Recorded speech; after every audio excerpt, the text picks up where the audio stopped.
আমার প্রিয় নারায়ণগঞ্জবাসী, বিশেষ করে হিন্দু সম্প্রদায়ের যারা আছে তাদের সকলকে আমি এই শারদীয় দুর্গোৎসবের শুভেচ্ছা জানাচ্ছি।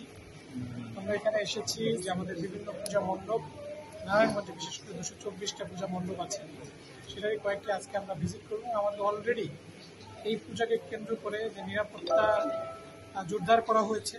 আমাদের এই পূজা শুরুর আগে থেকে আমাদের গোয়েন্দা কার্যক্রম শুরু হয়েছে। আমরা অলরেডি আমাদের টহল কার্যক্রম বৃদ্ধি করেছি। বিভিন্ন পূজা মণ্ডপগুলোতে ভিজিট করা শুরু হচ্ছে, তাদের সাথে যোগাযোগ স্থাপন করা হচ্ছে।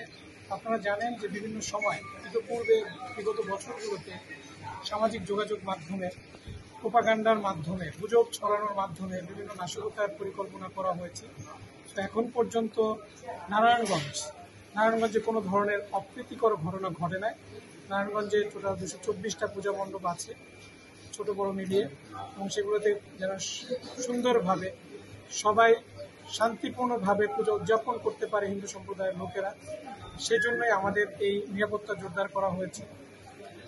আপনারা জানেন যে আমাদের পাশাপাশি র্যাবের পাশাপাশি অন্যান্য আইনশৃঙ্খলা বাহিনী, পুলিশ, সেনাবাহিনী, আনসার যারা এখানে প্রোটেকশনের জন্য নিয়োজিত থাকবে, তারাও দায়িত্ব পালন করছে। সো আমি একটা মেসেজ দিতে চাই যে গুজবে আপনারা কান দিবেন। নারায়ণগঞ্জ খুবই গুরুত্বপূর্ণ একটা শহর, এটা বাংলাদেশের প্রাণকেন্দ্র বলা যায়। এখানে একটা কমার্শিয়াল হাব।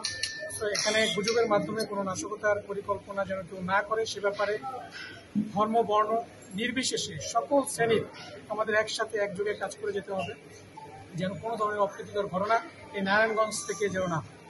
এর সাথে সাথে আমাদের নজির স্থাপন করতে হবে যেন আমরা সম্প্রীতির শহর নারায়ণগঞ্জ, এখানে যেন আমরা সবাই মিলেমিশে একসাথে কোনো ধরনের অপ্রীতিকর ঘটনা ছাড়া যেন যে কোনো উৎসব সবাই উদযাপন করতে পারি, সেটাও আমি আহ্বান করব এবং সকলের কাছে প্রত্যাশা চাইব।